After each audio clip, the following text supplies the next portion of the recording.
Doctor ಟಿವಿ9ನ ವಿಶೇಷ ಕಾರ್ಯಕ್ರಮಕ್ಕೆ ಸ್ವಾಗತ. ನಾನು ಅನುಷಾ ಗೋಪಾಲ್ ಕೃಷ್ಣ. ಒತ್ತಡದ ಜೀವನ, ಬದಲಾಗುತ್ತಿರುವ ಜೀವನ ಶೈಲಿ, ಜನರಿಗೆ ನೂರಾರು ಆರೋಗ್ಯ ಸಮಸ್ಯೆ, ಯಾವ ಸಮಸ್ಯೆಗೆ ಯಾವ ಚಿಕಿತ್ಸೆ ಅನ್ನೋದೇ ದೊಡ್ಡ ಚಿಂತೆ. ಇಂತಹ ಸಮಸ್ಯೆ ಇರೋರ್ಗೆ ಒಂದೇ ವೇದಿಕೆಯಲ್ಲಿ ಸಿಗುತ್ತೆ ಉತ್ತರ. ಇದೇ ಟಿವಿ9ನ ವಿಶೇಷ ಕಾರ್ಯಕ್ರಮ ನಿಮ್ಮ ಡಾಕ್ಟರ್. ಮೂತ್ರಾಂಗ ವ್ಯವಸ್ಥೆ ಅನ್ನೋದು ಒಬ್ಬ ವ್ಯಕ್ತಿಯ ಆರೋಗ್ಯವನ್ನ ಉತ್ತಮವಾಗಿ ಇಡುವಲ್ಲಿ ಮಹತ್ತರವಾದ ಕೊಡುಗೆ ನೀಡುತ್ತೆ. ಆದರೆ ಕೆಲವೊಂದಷ್ಟು ಕಾರಣಗಳಿಂದ ಯೂರಿನರಿ ಟ್ರ್ಯಾಕ್ಟ್ನಲ್ಲಿ ಸೋಂಕು ಕಂಡುಬರಬಹುದು. ಮೂತ್ರನಾಳ, ಮೂತ್ರಕೋಶದಲ್ಲಿ ಉಂಟಾಗುವ ಸೋಂಕು ನಿಜಕ್ಕೂ ನಮ್ಮ ಆರೋಗ್ಯದ ಮೇಲೆ ತೀವ್ರತರನಾದ ಹಾನಿಯನ್ನ ಉಂಟು ಮಾಡಬಹುದು. ಇನ್ನು ಕಿಡ್ನಿ ಸ್ಟೋನ್ಸ್ ನಮ್ಮ ಜೀವನೋತ್ಸಾಹವನ್ನೇ ಕುಗ್ಗಿಸಿ ಬಿಡಬಹುದು. ಇವತ್ತಿನ ವಿಶೇಷ ಕಾರ್ಯಕ್ರಮದಲ್ಲಿ ಪ್ರೋಸ್ಟೇಟ್ ಹಾಗೂ ಕಿಡ್ನಿ ಸ್ಟೋನ್ ಸಮಸ್ಯೆಯ ಬಗ್ಗೆ, ಇನ್ನು ಮೂತ್ರನಾಳ ಸಮಸ್ಯೆಯಿಂದ ಉಂಟಾಗುವಂತಹ ಕ್ಯಾನ್ಸರ್ ಹಾಗೂ ಅದರ ಚಿಕಿತ್ಸೆಯ ಸಾಕಷ್ಟು ವಿವರಗಳನ್ನು ಪಡೆದುಕೊಳ್ಳುವಂತಹ ಪ್ರಯತ್ನವನ್ನ ಮಾಡೋಣ. ಹೆಚ್ಚಿನ ಮಾಹಿತಿ ಕೊಡೋದಕ್ಕೆ ನಮ್ಮ ಜೊತೆ ಇದ್ದಾರೆ ಖ್ಯಾತ ಯೂರಾಲಜಿಸ್ಟ್ ಆಗಿರುವಂತಹ ಡಾಕ್ಟರ್ ಹರ್ಷ ಆರ್ ಅವರು. ಡಾಕ್ಟರ್ ನಮಸ್ತೆ, ಕಾರ್ಯಕ್ರಮಕ್ಕೆ ಸ್ವಾಗತ. ನಿಮಗೆ ನಮಸ್ಕಾರ ಮೇಡಮ್. ಡಾಕ್ಟರ್, ಮೂತ್ರನಾಳದಲ್ಲಿ ಸಮಸ್ಯೆ ಉಂಟಾದಾಗ ಸಾಕಷ್ಟು ಜನಕ್ಕೆ ಅದು ಮೊದಲನೇ ಸ್ಟೇಜ್ಗಳಲ್ಲಿ ಅನ್ನೋಟಿಸ್ಡ್ ಆಗಿ ಹೋಗುತ್ತೆ, ಮಾಹಿತಿ ಇರೋದಿಲ್ಲ. ಇಲ್ಲಿ ಸಮಸ್ಯೆ ಶುರುವಾದಾಗ ಡಾಕ್ಟರ್ ಹೇಗೆ ಅದು ಆರೋಗ್ಯದ ಮೇಲೆ ಪರಿಣಾಮ ಬೀರುತ್ತೆ, ಯಾವೆಲ್ಲ ಸಮಸ್ಯೆಗಳು ಉದ್ಭವ ಆಗಬಹುದು ಅನ್ನುವಂಥದ್ದು? ಮೊದಲನೇದಾಗಿ ಸಾಕಷ್ಟು ಜನರಲ್ಲಿ ಯೂರಾಲಜಿ ಬಗ್ಗೆ ಅವೇರ್ನೆಸ್ ಸಾಕಷ್ಟು ಕಡಿಮೆ ಇದೆ. ಸೊ ಯೂರಾಲಜಿ ಅಂದಾಗ ಸ್ತ್ರೀಯರಲ್ಲಿ ಮತ್ತು ಪುರುಷರಲ್ಲಿ ಇರುವಂತಹ ಕಿಡ್ನಿ, ಬ್ಲಾಡರ್ ಮತ್ತು ಪುರುಷರಲ್ಲಿರುವಂತಹ ಪ್ರಾಸ್ಟೇಟ್, ರಿಪ್ರೊಡಕ್ಟಿವ್ ಆರ್ಗನ್ಸ್ ಮತ್ತು ಇವುಗಳ ಸಮಸ್ಯೆಗಳ ಚಿಕಿತ್ಸೆಗಾಗಿ ಇರುವಂತಹ ಒಂದು ವೈದ್ಯಕೀಯ ವಿಭಾಗ. ಅತಿ ಸಾಮಾನ್ಯ ಸಮಸ್ಯೆಗಳಾದಂತಹ kidney stones, prostate enlargement, UTI ಅಥವಾ ಯೂರಿನರಿ ಟ್ರ್ಯಾಕ್ಟ್ ಇನ್ಫೆಕ್ಷನ್ಸ್ ಮತ್ತು ಕಿಡ್ನಿ ಕ್ಯಾನ್ಸರ್ಸ್ ಅಥವಾ ಪ್ರಾಸ್ಟೇಟ್ ಕ್ಯಾನ್ಸರ್ಸ್, ಇವೆಲ್ಲ ಸಮಸ್ಯೆಗಳಿಗೆ ಯೂರಾಲಜಿಲಿ ಚಿಕಿತ್ಸೆ ಇದೆ. So I just wanted to highlight about urology before getting to the discussion in detail. Correct doctor, ನೀವು ಹೇಳಿದ್ರಿ ಅಂದರೆ ಸಮಸ್ಯೆಗಳಾದಂಥ ಕಿಡ್ನಿ ಸ್ಟೋನ್ಸ್ ಈಗಂತೂ ಸಿಕ್ಕಾಪಟ್ಟೆ ಕಾಮನ್ ಆಗಿದೆ. ತುಂಬ ಜನ ಈ ನೋವನ್ನು ಅನುಭವಿಸ್ತಾ ಇರ್ತಾರೆ. ಸೊ ಯಾತಕ್ಕಾಗಿ ಈ ಕಿಡ್ನಿ ಸ್ಟೋನ್ಸ್ ಶುರುವಾಗುತ್ತೆ, ಏನು ಕಾಸಸ್ ಅನ್ನುವಂಥದ್ದು?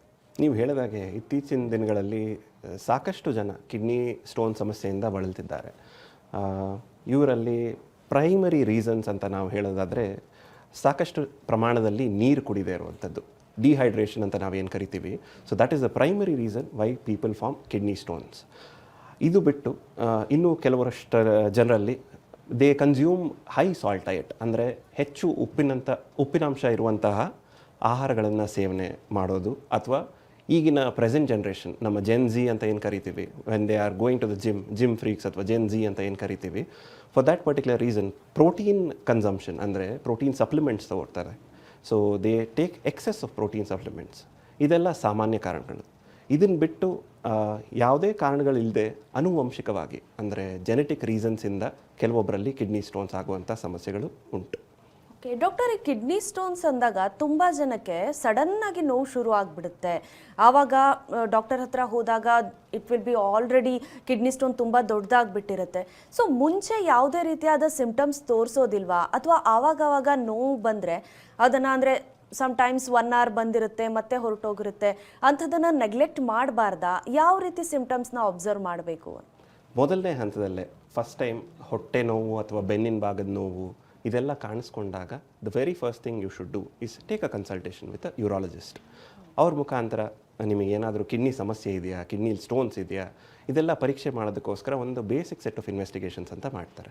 ಒಂದು ಅಲ್ಟ್ರಾಸೌಂಡ್ ಆಗಿರಬಹುದು, ಅಥವಾ ಅವಶ್ಯಕತೆ ಇದ್ದಾಗ CT ಸ್ಕ್ಯಾನ್ ಆಗಿರಬಹುದು. ಇದರ ಮುಖಾಂತರ we will be able to identify whether there are kidney stones ಅಥವಾ ಬೇರೆ ಏನಾದರೂ ಸಮಸ್ಯೆ ಇದೆ ಅಂತ ತಿಳ್ಕೊಬೋದಾಗತ್ತೆ. ಇನಿಷಿಯಲ್ ಸ್ಟೇಜಸ್ಸಲ್ಲಿ ನಾವು ಕಿಡ್ನಿ ಸ್ಟೋನ್ಸ್ನ ನೆಗ್ಲೆಕ್ಟ್ ಮಾಡ್ತಾ ಹೋದಷ್ಟು ಆ ಕಿಡ್ನಿ ಸ್ಟೋನ್ಸ್ಗಳ ಗಾತ್ರ ಜಾಸ್ತಿ ಆಗ್ತಾ ಹೋಗುತ್ತೆ. ಕೆಲವೊಂದಷ್ಟು ಪೇಷಂಟ್ಸ್ಗಳಲ್ಲಿ ಸಣ್ಣ ಸಣ್ಣ ಕಲ್ಲುಗಳಿರ್ಬೋದಾಗುತ್ತೆ. ಅಂಥವರಲ್ಲಿ we don't have to step in to surgery. ಎಲ್ಲ ಪೇಷಂಟ್ಸ್ಗೂ ಸರ್ಜಿಕಲ್ ಮ್ಯಾನೇಜ್ಮೆಂಟ್ ಮಾಡಬೇಕಂತಾನೆ ಅವಶ್ಯಕತೆ ಏನೂ ಇಲ್ಲ. ಬಟ್ ದೆನ್ ಇನಿಷಿಯಲ್ ಸ್ಟೇಜಸಲ್ಲಿ ಡಿಟೆಕ್ಟ್ ಆದಾಗ ಸಣ್ಣ ಕಲ್ಲುಗಳಿದ್ದರೆ ಮೆಡಿಕಲ್ ಮ್ಯಾನೇಜ್ಮೆಂಟ್ ಮುಖಾಂತರನೇ ಸ್ಟೋನ್ನ ಯೂರಿನ್ ಮುಖಾಂತರ ಪಾಸ್ ಮಾಡೋ ಹತ್ರ ಮೆಡಿಕೇಷನ್ಸ್ ಇವೆ. ಡಾಕ್ಟರ್, ಸರ್ಜರಿ ಅಂದ ತಕ್ಷಣ ತುಂಬ ಜನಕ್ಕೆ ಭಯ ಇರುತ್ತೆ, ಹಿಂಜರಿತಿರ್ತಾರೆ. ನೀವು ಸಾಕಷ್ಟು ಜನ ಪೇಷಂಟ್ಸ್ನ ಟ್ರೀಟ್ ಮಾಡಿದ್ದೀರಾ, ಮಾಡ್ತಾ ಇರ್ತೀರಾ. ಸೊ ಅಂಥ ಒಂದು ಕ್ರಿಟಿಕಲ್ ಕೇಸಸ್ ಕೂಡ ಹ್ಯಾಂಡಲ್ ಆಗಿರುವಂಥದ್ದು, ಸಾಲ್ವ್ ಆಗಿರುವಂಥದ್ದು ನೀವು ಎಕ್ಸಾಂಪಲ್ ಕೊಡೋದಾದರೆ? ಇತ್ತೀಚೆಗಷ್ಟೇ ಐ ಹ್ಯಾಡ್ 80-year-old ಲೇಡಿ, ಅಂದರೆ ಕಿಡ್ನಿ ಕ್ಯಾನ್ಸರ್ ಸಮಸ್ಯೆಯಿಂದ ಬಳಲ್ತಿದ್ದವರು. ಅವರಿಗೆ ಡಯಾಗ್ನೋಸಿಸ್ ಆಗಿದ್ದೇ 6 ಮಂತ್ಸ್ ನಂತರ. ಕೆಲವೊಂದಷ್ಟು ಅಡ್ವಾನ್ಸ್ಮೆಂಟ್ಸ್ ಆಗಿತ್ತು ಕ್ಯಾನ್ಸರ್ ಡಯಾಗ್ನೋಸಿಸ್ ಆದಾಗ. ಬ್ರಾಂಕಿಯಲ್ ಅಸ್ತಮಾ ಆಗಿರ್ಬೋದು, ಸಾಕಷ್ಟು ಕಾಂಪ್ಲಿಕೇಶನ್ಸ್ ಇತ್ತು ಅವರಲ್ಲಿ. But then I was able to manage her surgery effectively. Laparoscopic surgery ಮುಖಾಂತರನೇ ಕಂಪ್ಲೀಟ್ ಪ್ರೊಸೀಜರ್ ಮುಗಿಸಿದ ನಂತರ she is made a good recovery. ಅಂದರೆ she still on monitoring and surveillance ಅಂತ ಕರಿತೀವಿ. ಬಟ್ ಅದಾದ ನಂತರನೂ she withstood the procedure well. ಅಂದರೆ ಸಾಕಷ್ಟು ಸಮಸ್ಯೆಗಳಿದ್ದರೂ ಸಹ, what I'm trying to say is, bronchial asthma ಇರ್ಬೋದು ಅಥವಾ ಹಾರ್ಟ್ ರಿಲೇಟೆಡ್ ಇಶ್ಯೂಸ್ ಇರ್ಬೋದು, ಇದೆಲ್ಲ ಸಮಸ್ಯೆಗಳಿದ್ದರೂ ಸಹ we are capable of managing all of those conditions. And patients also should not get scared. ಅಂದರೆ ನಮಗೆ ಇಷ್ಟೆಲ್ಲ ಸಮಸ್ಯೆಗಳಿದೆ, ನಾವು ಆಪ್ರೇಷನ್ ಮಾಡಿಸ್ಕೋಬೋದಾ?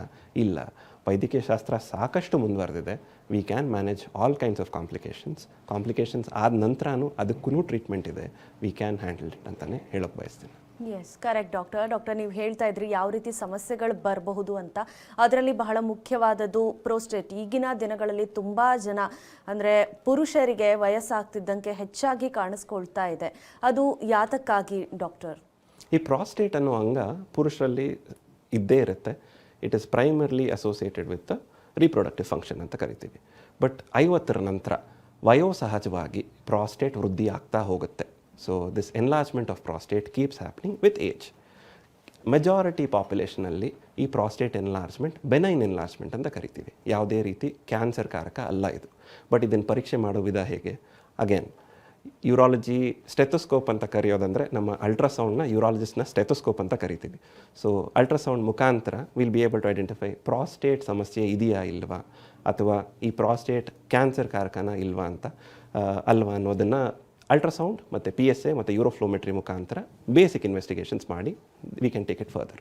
ಓಕೆ ಡಾಕ್ಟರ್, ಅಂದರೆ ಅದು ಯಾವ ರೀತಿಯಾದ ಲಕ್ಷಣಗಳು ತೋರಿಸುತ್ತೆ? ಯಾಕೆಂದರೆ ಅರ್ಲಿ ಡಿಟೆಕ್ಷನ್ ಅಲ್ಲಿ ಕೂಡ ನಿಮಗೆ ಚಿಕಿತ್ಸೆಗೆ ಹೆಲ್ಪ್ ಆಗ್ಬೋದು. ಸೊ ಯಾವ ರೀತಿ ಲಕ್ಷಣಗಳು ಕಂಡುಕೊಳ್ಬೇಕು ಅನ್ನುವಂಥದ್ದು? 50ರ ನಂತರ ಸಾಮಾನ್ಯವಾಗಿ ಪುರುಷರಲ್ಲಿ ಪ್ರತಿ ಗಂಟೆಗೊಮ್ಮೆ ಅಥವಾ 1.5 ಅವರ್ಸ್ಗೊಮ್ಮೆ ಯೂರಿನ್ ಪಾಸ್ ಮಾಡಬೇಕಾದಂತಹ ಪ್ರಮೇಯ ಬರ್ಬೋದು. ಅಥವಾ ಯೂರಿನ್ ಪಾಸ್ ಮಾಡೋಕ್ಕೆ ಶುರು ಮಾಡಿದಾಗ ತುಂಬ ಪ್ರೆಷರ್ ಕೊಟ್ಟು ಯೂರಿನ್ ಪಾಸ್ ಮಾಡಬೇಕಾದಂಥ ಪರಿಸ್ಥಿತಿ ಇರ್ಬೋದು.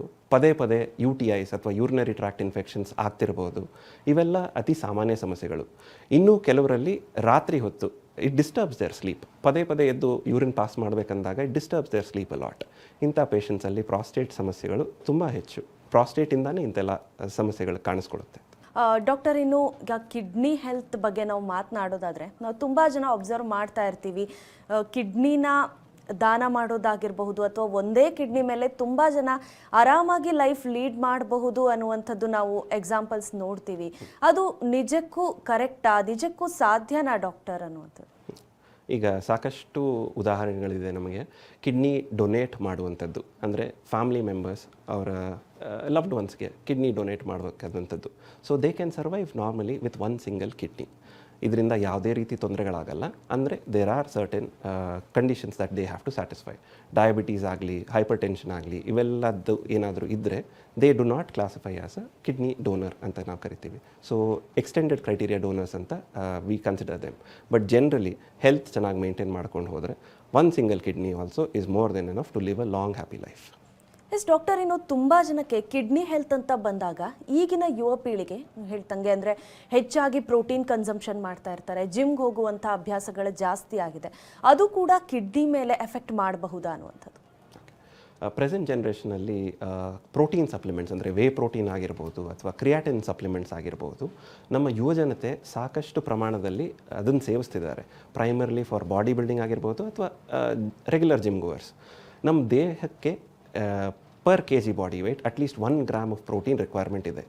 ಇದನ್ನು ಅಂದರೆ ಮಾಡ್ರೇಷನಲ್ಲಿ ನಾವು ಮೇಂಟೈನ್ ಮಾಡ್ಕೋತಾ we can limit our protein intake in our day to day diet ಅಂದರೆ ಮಾತ್ರ ಪ್ರೋಟೀನ್ ಸಪ್ಲಿಮೆಂಟ್ಸ್ ತೊಗೋಬೋದು.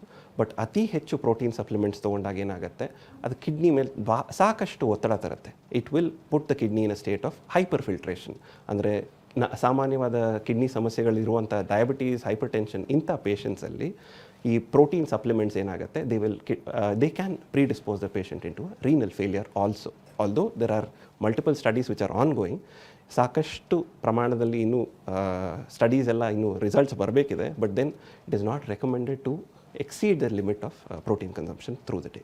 ಎಸ್ ಡಾಕ್ಟರ್, ಇನ್ನು ಪುರುಷರಲ್ಲಿ ಹೆಚ್ಚಾಗಿ ನಾವಾಗಲೇ ಮಾತನಾಡ್ತಾ ಇದ್ವಿ, ಪ್ರೋಸ್ಟೇಟ್ ಯಾವ ರೀತಿ ಅಂದರೆ ಅದು ಕ್ಯಾನ್ಸರ್ ಕಾರಕವ ಅಂತ ಚೆಕ್ ಮಾಡಬೇಕಾಗತ್ತೆ ಅನ್ನುವಂಥದ್ದು. ಸೊ ಹೆಚ್ಚಾಗಿ ಕ್ಯಾನ್ಸರ್ ಕಾರಕ ಆಗುವಂಥ ಸಾಧ್ಯತೆಗಳು ಯಾವಾಗಿರುತ್ತೆ, ಯಾತಕ್ಕಾಗಿ ಆ ಸಮಸ್ಯೆ ಬರುತ್ತೆ ಡಾಕ್ಟರ್? ಓಕೆ, ಪ್ರಾಸ್ಟೇಟ್ ಕ್ಯಾನ್ಸರ್ಸ್ ಅನ್ನೋದು ಮೆಜಾರಿಟಿ ಹೆರಿಡಿಟ್ರಿ ಆಗಿರಬಹುದು. ತಂದೆ ಅಥವಾ ಫ್ಯಾಮಿಲಿಯಲ್ ಪಟರ್ನಲ್ ರಿಲೇಟಿವ್ಸಲ್ಲಿ ಯಾರಿಗಾದರೂ ಪ್ರಾಸ್ಟೇಟ್ ಕ್ಯಾನ್ಸರ್ಸ್ ಇದ್ದರೆ it can run in the families. So ಇದನ್ನು ಪರೀಕ್ಷೆ ಮಾಡೋದಕ್ಕಾಗಿ PSA ಅಂತ ಲೆವೆಲ್ ಒಂದು ಚೆಕ್ ಮಾಡ್ತೀವಿ. ಈ PSA level within moderation, within specified limit ಇದ್ದಾಗ ಯಾವುದೇ ರೀತಿ ಪ್ರಾಸ್ಟೇಟ್ ಕ್ಯಾನ್ಸರ್ ಆಗೋ ಸಾಧ್ಯತೆಗಳು ತುಂಬ ಕಡಿಮೆ. But beyond a certain level, PSA is the first marker that we look for in case of prostate cancer. ಈ PSA ಏನಾದರೂ ತುಂಬ ಜಾಸ್ತಿ ಎಲಿವೇಟ್ ಆಗಿದೆ ಅಂದಾಗ MRI ಆಗಿರ್ಬೋದು ಅಥವಾ ಬಯೋಪ್ಸಿ ಮುಖಾಂತರ ನಾವು ಪ್ರಾಸ್ಟೇಟ್ ಕ್ಯಾನ್ಸರ್ ಇದೆಯಾ ಇಲ್ವಾ ಅಂತ ಕನ್ಫರ್ಮೇಷನ್ ಮಾಡ್ಕೋಬೋದು. ಓಕೆ, ಅಂದರೆ ಡಾಕ್ಟರ್, ಸಾಮಾನ್ಯವಾಗಿ ಈಗ ಕ್ಯಾನ್ಸರ್ ಅಂದ ತಕ್ಷಣ ತುಂಬ ಜನಕ್ಕೆ ತುಂಬ ಡೇಂಜರ್ ಅನ್ನುವಂಥದ್ದು ಮೈಂಡಿಗೆ ಬಂದೇ ಬರುತ್ತೆ. ಇದು ಕೂಡ ಅಷ್ಟೇ ಡೇಂಜರಸ್ ಆಗಿರುತ್ತಾ, ಅಥವಾ ಅರ್ಲಿ ಸ್ಟೇಜಸ್ಸಲ್ಲಿ ಯಾವ ರೀತಿ ಇದನ್ನು ಗುರುತಿಸಬೇಕು ಅನ್ನುವಂಥದ್ದು? ನಾನು ಆಗಲೇ ಹೇಳದಂತೆ ಅರ್ಲಿ ಸ್ಟೇಜಲ್ಲಿ ಈ ಪ್ರಾಸ್ಟೇಟ್ ಕ್ಯಾನ್ಸರ್ ಅನ್ನೋದನ್ನು ಗುರುತಿಸಿದರೆ it is possible to treat it, ಅಂದರೆ ಸರ್ಜರಿ ಮುಖಾಂತರ ಅಥವಾ there are multiple other options. Endocrine therapy ಆಗಿರ್ಬೋದು, ಬೇರೆ ರೇಡಿಯೇಷನ್ ಆಗಿರ್ಬೋದು. ಇದ್ರ ಮುಖಾಂತರ ಪ್ರಾಸ್ಟೇಟ್ನ ಅರ್ಲಿ ಸ್ಟೇಜಸ್ಸಲ್ಲಿ ಟ್ರೀಟ್ ಮಾಡ್ಬೋದು. ಅಡ್ವಾನ್ಸ್ ಸ್ಟೇಜಸ್ಗೆ ಹೋದಾಗ ಬೇರೆ ಎಲ್ಲ ಕ್ಯಾನ್ಸರ್ ರೀತಿ ಪ್ರಾಸ್ಟೇಟ್ ಸಹ it is equally dangerous. But early ಸ್ಟೇಜಸ್ಸಲ್ಲಿ detection is important and early stage treatment is very important.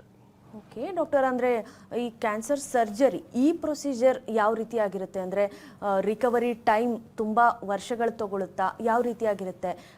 ಆಮೇಲೆ ಕೂಡ ಪೇಷಂಟ್ನ ಜೀವನ ಶೈಲಿ ಯಾವ ರೀತಿಯಾಗಿರಬೇಕು? ಪ್ರಾಸ್ಟೇಟ್ ಕ್ಯಾನ್ಸರ್ಸಲ್ಲಿ when it is in the operable stage, ಅಂದರೆ ಅರ್ಲಿ ಸ್ಟೇಜಸಲ್ಲಿ ಡಯಾಗ್ನೋಸಿಸ್ ಆದಾಗ ಇತ್ತೀಚೆಗೆ ಸಾಕಷ್ಟು ಅಡ್ವಾನ್ಸಸ್ ಇದೆ. ಅಂದರೆ ರೋಬೋಟಿಕ್ ಅಸಿಸ್ಟೆಡ್ ರ್ಯಾಡಿಕಲ್ ಪ್ರಾಸ್ಟೆಟೆಕ್ಟಮಿ ಅಂತ ಪ್ರೊಸೀಜರ್ಸ್ ಮಾಡ್ತಿದ್ದೀವಿ, ಅಥವಾ ಲ್ಯಾಪ್ರೋಸ್ಕೋಪಿಕ್ ರ್ಯಾಡಿಕಲ್ ಪ್ರಾಸ್ಟೆಟೆಕ್ಟಮೀಸ್ ಅಂತ ಮಾಡ್ತಿದ್ದೀವಿ. ಇದಾದ ನಂತರ patient recovery happens within a very short span.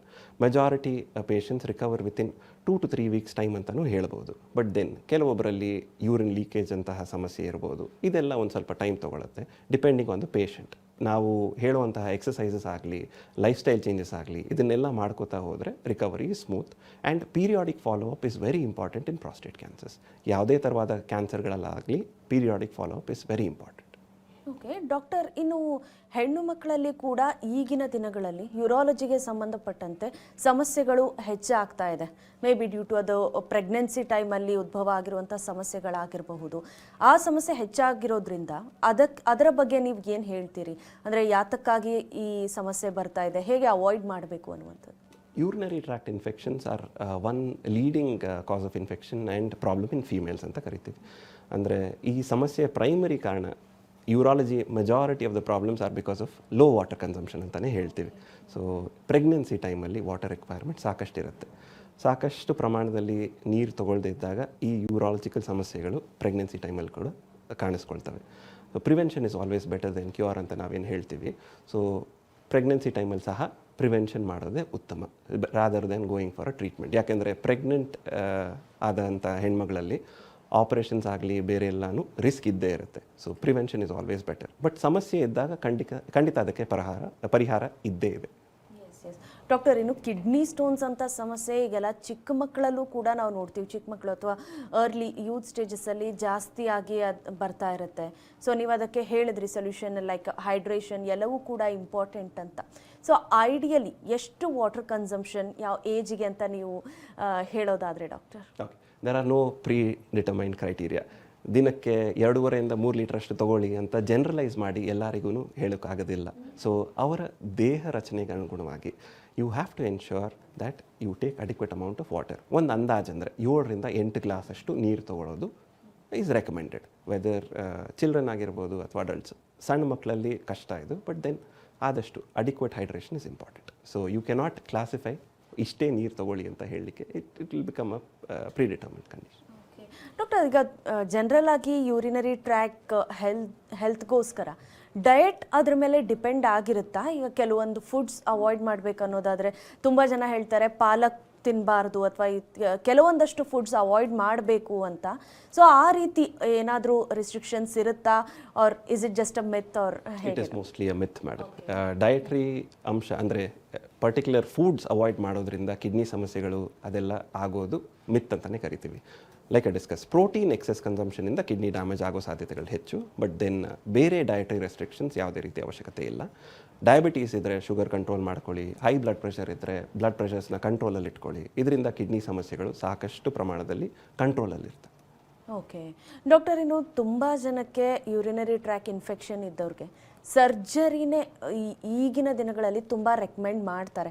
ಅದಕ್ಕೇನಾದರೂ ಕಾರಣಗಳಿದೆಯಾ? ಅಂದರೆ ಈ ಸಮಸ್ಯೆ ಹೆಚ್ಚಾಗ್ತಾ ಇರೋದಕ್ಕೆ ಮೇ ಬಿ ಅದು ಲೈಫ್ ಸ್ಟೈಲಿಂದ ಕಂಟ್ರೋಲ್ ಆಗ್ತಿಲ್ವಾ? ಯಾವ ರೀತಿ ನೋಡ್ತೀರಿ ಅದನ್ನು? ಇಲ್ಲ, ಯೂರಿನರಿ ಟ್ರ್ಯಾಕ್ಟ್ ಇನ್ಫೆಕ್ಷನ್ಸ್ ಅಂತ ಬಂದಾಗ ಅದಕ್ಕೆ ಮೆಡಿಕಲ್ ಮ್ಯಾನೇಜ್ಮೆಂಟೇ ಪ್ರೈಮರಿ ಮ್ಯಾನೇಜ್ಮೆಂಟ್ ಅಂತ ಕರಿತೀವಿ. ಇದಕ್ಕೆ ಯಾವುದೇ ರೀತಿಯಾದಂತಹ ಸರ್ಜರಿ ಅವಶ್ಯಕತೆ ಇರೋದಿಲ್ಲ unless the kidneys have been infected. ಅಂದರೆ ಪೈಲೋನೆಫ್ರೈಟಿಸ್ ಅಂತ ಒಂದು ಕಂಡೀಷನ್ ಕರಿತೀವಿ. ಕಿಡ್ನಿ ಯೂರಿನರಿ ಟ್ರ್ಯಾಕ್ಟಿಂದ ಇರುವಂಥ ಇನ್ಫೆಕ್ಷನ್ ಕಿಡ್ನಿಗೆ ಸ್ಪ್ರೆಡ್ ಆಗಿ ಪೇಷಂಟ್ ಏನಾದರೂ ಸೆಪ್ಸಿಸ್ ಅಂತ ಬಂದಾಗ ಆಗ ಸ್ಟೆಂಟಿಂಗ್ ಅಂತ ಒಂದು ಪ್ರೊಸೀಜರ್ ಮಾಡಬೇಕಾಗಿ ಬರುತ್ತೆ. ಬೇರೆ ಥರನಾದ ಆಪರೇಷನ್ಸ್ ಎಲ್ಲ ಅವಶ್ಯಕತೆ ಇದ್ದರೆ ಮಾತ್ರ ಮಾಡೋದು. But urinary tract infections antibiotics ಮುಖಾಂತರ ಟ್ರೀಟ್ ಮಾಡ್ಬೋದು. ಹೈಡ್ರೇಟ್ ಮಾಡಿ, you will prevent urinary tract infections. Okay doctor, ಇನ್ನು ಕಿಡ್ನಿ ಸ್ಟೋನ್ಸ್ ಆಗಿರ್ಬೋದು ಅಥವಾ ಅದು ಕ್ಯಾನ್ಸರೇ ಆಗಿರ್ಬೋದು, ಈ ಕಂಡೀಷನ್ಸ್ಗಳು ತುಂಬ ಜನಕ್ಕೆ ಆಫ್ಟರ್ ಸರ್ಜರಿ ಕೂಡ ರಿಯಕರ್ ಆಗುವಂಥ ಚಾನ್ಸಸ್ ಇರುತ್ತಾ? ಅಥವಾ ಅದನ್ನು ಕಂಟಿನ್ಯೂಸ್ ಆಗಿ ಡಯಾಗ್ನೋಸಿಸ್ ಕಂಟಿನ್ಯೂಡ್ ಆಗಿ ಇಡಬೇಕಾ? ಯಾವ ರೀತಿ? ಯಾಕೆಂದರೆ ಮತ್ತೆ ಸಿಂಪ್ಟಮ್ಸ್ ಕಾಣಿಸ್ಕೊಂಡಿಲ್ಲ ಅಂತಂದರೆ ಅದು ಸೀರಿಯಸ್ ಆಗುವಂಥ ಚಾನ್ಸಸ್ ಇರುತ್ತೆ. ಸೊ ಡಯಾಗ್ನೋಸಿಸ್ ಎಷ್ಟು ಫ್ರೀಕ್ವೆಂಟ್ ಆಗಿ ಮಾಡ್ತಾ ಇರಬೇಕು ಅನ್ನೋದು? ಕಿಡ್ನಿ ಸ್ಟೋನ್ ಸಮಸ್ಯೆ ಇರೋರಲ್ಲಿ ಪದೇ ಪದೇ ಸ್ಟೋನ್ಸ್, ಒಂದು ಸಾರಿ ಸ್ಟೋನ್ಸ್ ಆಯಿತು ಅಂದರೆ ಪದೇ ಪದೇ ಸ್ಟೋನ್ಸ್ ಆಗುವಂತಹ ಸಾಧ್ಯತೆಗಳು ಸಾಕಷ್ಟಿದೆ. ಬಟ್ ಎಲ್ಲರಲ್ಲೂ ಇದೇ ರೀತಿ ಆಗಬೇಕಂತೇನಿಲ್ಲ. ನಾನು ಹೇಳಿದಾಗೆ ಹೆರಿಡಿಟರಿ ರೀಸನ್ಸ್ ಇದ್ದಾಗ, ಅಂದರೆ ಆನುವಂಶಿಕವಾಗಿ ಕಿಡ್ನಿ ಸ್ಟೋನ್ಸ್ ಆಗ್ತಿದ್ರೆ ಅಂಥವರಲ್ಲಿ ವರ್ಷಕ್ಕೊಮ್ಮೆ ಅಥವಾ 6 ತಿಂಗಳಿಗೊಮ್ಮೆ ಅಲ್ಟ್ರಾಸೌಂಡ್ ಮುಖಾಂತರ ಕಿಡ್ನಿ ಸ್ಟೋನ್ಸ್ ಮತ್ತೇನಾದರೂ ಫಾರ್ಮ್ ಆಗಿದೆ ಅಂತ ಚೆಕ್ ಮಾಡೋದು ಉತ್ತಮ. ಇನ್ನು ಕ್ಯಾನ್ಸರ್ ವಿಷಯಕ್ಕೆ ಬರೋದಾದರೆ ಕ್ಯಾನ್ಸರಲ್ಲಿ ಫಾಲೋ ಅಪ್ ಸಾಕಷ್ಟು ಇಂಪಾರ್ಟೆಂಟ್. ಈ ಸಮಸ್ಯೆಗಳಿಗೆ ತುಂಬ ಜನ ಕಂಟಿನ್ಯೂಸ್ ಮೆಡಿಕೇಷನ್ ಮೇಲೆ ಇರ್ತಾರೆ. ನೀವು ಹೇಳ್ದಂಗೆ ಕಿಡ್ನಿ ಸ್ಟೋನ್ ಆಗಿರ್ಬೋದು ಅಥವಾ ಬೇರೆ ಸಮಸ್ಯೆಗಳಿಗೆ ವರ್ಷಾನುಗಟ್ಟಲೆ ಮೆಡಿಕೇಷನ್ ಮೇಲೆ ಇರೋದ್ರಿಂದ ನಮ್ಮ ಜನಕ್ಕೆ ಅದೊಂಥರ ಟ್ಯಾಬ್ಲೆಟ್ಸ್ ಮೇಲೆ ಇದ್ದೀವಿ ಅಂದರೆ ಸ್ವಲ್ಪ ಸಿಂಪ್ಟಮ್ಸ್ ಕಡಿಮೆ ಆದರೆ ಟ್ಯಾಬ್ಲೆಟ್ಸ್ನ ಬಿಡ್ತಿರ್ತಾರೆ, ಬಿಟ್ಟು ಚೆಕ್ ಮಾಡ್ಕೊಳ್ತಾರೆ. ಅದು ಹೇಗೆ ಏರುಪೇರು ಮಾಡುತ್ತೆ ಆರೋಗ್ಯವನ್ನು? ಮತ್ತು ಆ ರೀತಿ ಟ್ಯಾಬ್ಲೆಟ್ಸ್ ಮೇಲೆ ತಗೊಳ್ಳೋದ್ರಿಂದ ಏನಾದರೂ ಪ್ರಾಬ್ಲಮ್ ಇದೆಯಾ? ಬೇರೆ ರೀತಿ ಸೈಡ್ ಎಫೆಕ್ಟ್ಸ್ ಆಗುತ್ತಾ ಬಾಡಿಗೆ? ಅವಶ್ಯಕತೆ ಇದ್ದಾಗ ಮಾತ್ರನೇ ಲಾಂಗ್ ಟರ್ಮ್ ಮೆಡಿಕೇಷನ್ಸ್ ಪ್ರಿಸ್ಕ್ರೈಬ್ ಮಾಡ್ತೀವಿ ಡಾಕ್ಟರ್ಸ್ ಸಹ. ಸೊ ಅದು ನಿಮ್ಮ ಡಾಕ್ಟರ್ ನಿಮ್ಮ ಜನರಲ್ ಕಂಡೀಷನ್ ಅಸೆಸ್ ಮಾಡಿಯೇ ಪ್ರಿಸ್ಕ್ರೈಬ್ ಮಾಡಿರ್ತಾರೆ. So please do not stop medications on your own. ಯಾವುದೇ ರೀತಿ ಸೆಲ್ಫ್ ಮೆಡಿಕೇಟ್ ಮಾಡ್ಕೋಬೇಡಿ ಆ್ಯಂಡ್ ಪ್ರಿಸ್ಕ್ರಿಪ್ಷನ್ ಮೆಡಿಕೇಷನ್ಸ್ನ ಸ್ಟಾಪ್ ಮಾಡೋಕ್ಕೆ ಹೋಗಬೇಡಿ. ಅದರಿಂದ ಸಾಕಷ್ಟು ಸಮಸ್ಯೆಗಳು ನೀವೇ ತಂದೊಟ್ಕೊಡ್ತೀರ. ಎಮರ್ಜೆನ್ಸಿ ಸಿಚುವೇಷನ್ಸಲ್ಲಿ ಬರಬೇಕಾದಂತಹ ಪರಿಸ್ಥಿತಿಗಳು ಬರಬಹುದು. ಸೊ ಸೆಲ್ಫ್ ಮೆಡಿಕೇಟ್ ಮಾಡ್ಕೋಬೇಡಿ ಆ್ಯಂಡ್ ಪ್ರಿಸ್ಕ್ರೈಬ್ ಮೆಡಿಕೇಷನ್ಸ್ನ ಸ್ಟಾಪ್ ಮಾಡಬೇಡಿ without consulting your doctor. Yes, and ತುಂಬ ಜನಕ್ಕೆ ಈಗ ಕಿಡ್ನಿ ಸ್ಟೋನ್ಸ್ ಆ ನೋವು ಅನುಭವಿಸಿದವ್ರಿಗೆ ಗೊತ್ತು. ಯಾಕಂದರೆ ವಿಪರೀತವಾಗಿ ಪೇನ್ ಆಗುತ್ತೆ, ಅದಕ್ಕೂ ಕೂಡ ಪೇನ್ ಕಿಲ್ಲರ್ಸ್ ತಗೊಳ್ತಾ ಇರ್ತಾರೆ. ಸೊ ಅಂಥದ್ದು ಹೆಲ್ಪ್ ಆಗುತ್ತಾ ಅನ್ನುವಂಥದ್ದು? ಶಾರ್ಟ್ ಟರ್ಮಲ್ಲಿ ಹೆಲ್ಪ್ ಆಗುತ್ತೆ. ಈಗ ನೀವು ಪೇನ್ ಅಂತ ಬಂದಿದ್ದಾಗ first role of the doctor is to help relieve the pain. So short ಟರ್ಮಲ್ಲಿ when it is optimal for that particular patient pain killers ಕೊಡ್ಬೋದು. ಸೇಫರ್ ಪೇನ್ ಮೆಡಿಕೇಷನ್ಸ್ ಇದೆ. ತಾವಾಗೆ ಸೆಲ್ಫ್ ಮೆಡಿಕೇಟ್ ಮಾಡಿಕೊಂಡು ಪೇನ್ ಕಿಲ್ಲರ್ಸ್ ಲಾಂಗ್ ಟರ್ಮ್ ತೊಗೋತಿದ್ರೆ kidney damage ಆಗೋ chances ತುಂಬ ಜಾಸ್ತಿ. ನೀವು ಕಿಡ್ನಿ ಫೇಲಿಯರ್ ಬಗ್ಗೆ ಕೇಳಿದ್ರಿ. So long term NSAID pain killers ತೊಗೊಳ್ತಿದ್ರೆ ಕಿಡ್ನಿ ಡ್ಯಾಮೇಜ್ ಆಗೋ ಚಾನ್ಸಸ್ ತುಂಬಾ ಜಾಸ್ತಿ. ಸೊ ಪೇನ್ ಕಿಲ್ಲರ್ಸ್ ಕೂಡ ಮಿತಿಯಲ್ಲಿ ಇಡಬೇಕಾಗತ್ತೆ. ಅದನ್ನು ನಿಮ್ಮ ಡಾಕ್ಟರ್ ಡಿಸೈಡ್ ಮಾಡ್ತಾರೆ. ಓಕೆ. ಆ್ಯಂಡ್ ಡಾಕ್ಟರ್, ಈಗ ಕಿಡ್ನಿ ಟ್ರಾನ್ಸ್ಪ್ಲಾಂಟ್ ಬಗ್ಗೆ ಎಲ್ಲದ್ರ ಬಗ್ಗೆ ಕೂಡ ನಾವು ಮಾತನಾಡಿದ್ವಿ. ಸೊ ಅಂಥ ಕೇಸಸಲ್ಲಿ ಈಗ ಕಿಡ್ನಿ ಡೋನರ್ಸ್ ತುಂಬ ಜನ ಇರ್ತಾರೆ ಫ್ಯಾಮಿಲಿಲಿ. ಸೊ ಅವ್ರಿಗೆ ಕೂಡ ಅದು ಆರೋಗ್ಯದ ಮೇಲೆ ಬೇರೆ ರೀತಿ ಪರಿಣಾಮಗಳು ಬೀರುತ್ತಾ?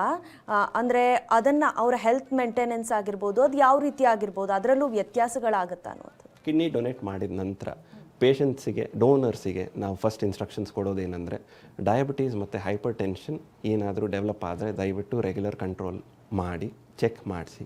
ವೆಯ್ಟ್ ಗೇನ್ ಮಾಡ್ಕೋಬೇಡಿ. ಇದರಿಂದ ನಿಮ್ಮ ಇರುವಂತಹ ಒಂದು ಕಿಡ್ನಿ ಮೇಲೆ ಸಾಕಷ್ಟು ಸ್ಟ್ರೆಸ್ ಬೀಳುತ್ತೆ. ಅದರಿಂದ ನಿಮಗೆ ಕಿಡ್ನಿ ಟ್ರಾನ್ಸ್ಪ್ಲಾಂಟ್ ಮಾಡಬೇಕಾಗದಂತಹ ಪರಿಸ್ಥಿತಿ ಬರ್ಬೋದು. So unless you take precautions, ನೀವು ಕಿಡ್ನಿ ಡೊನೇಟ್ ಮಾಡಿದ ನಂತರನೂ ನೀವು ಅದೇ ಸೇಮ್ ಪ್ರಿಕಾಷನ್ಸ್ ನಿಮ್ಮ ರೆಸಿಪಿಯೆಂಟ್ ಅಂದರೆ ನಿಮ್ಮ ಫ್ಯಾಮಿಲಿ ಮೆಂಬರ್ ಯಾರು ಕಿಡ್ನಿ ತೊಗೊಂಡಿರ್ತಾರೋ ಅವ್ರು ಏನು ಇಮ್ಯುನೋಮಾಡ್ಯುಲೇಟರ್ಸ್ ಅಥವಾ ಮೆಡಿಕೇಷನ್ಸ್ ತೊಗೋತಿರ್ತಾರೋ ಅಷ್ಟು ಪ್ರಿಕಾಷನ್ಸ್ ಅಲ್ಲದೆ ಇದ್ದರೂ ಸಹ ಬೇಸಿಕ್ ಆದಂತಹ ಪ್ರಿಕಾಷನ್ಸ್ ರೆಗ್ಯುಲರ್ ಹೆಲ್ತ್ ಚೆಕ್ಸ್ ಮಾಡಿಸ್ಕೊಳ್ಳೋದು ಅತ್ಯವಶ್ಯಕ.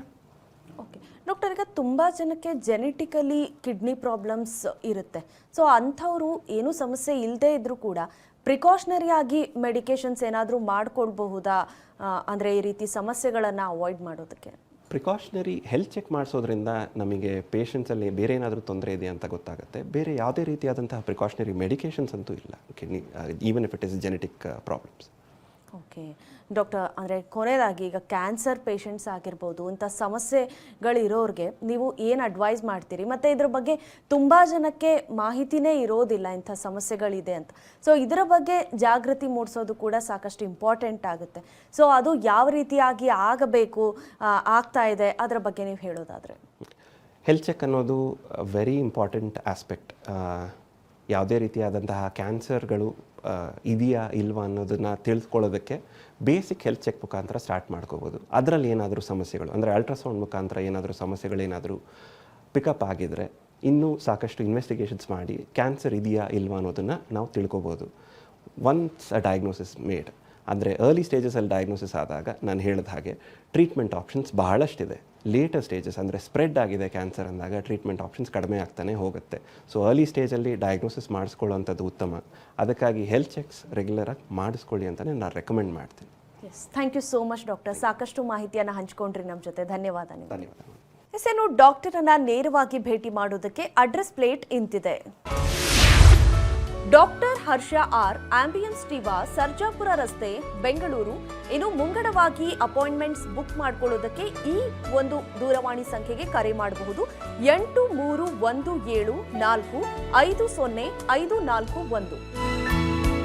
ಇದಾಗಿತ್ತು ಇವತ್ತಿನ ನಿಮ್ಮ ಡಾಕ್ಟರ್. ನಿರಂತರ ಸುದ್ದಿಗಾಗಿ ನೋಡ್ತಾ ಇರಿ TV9.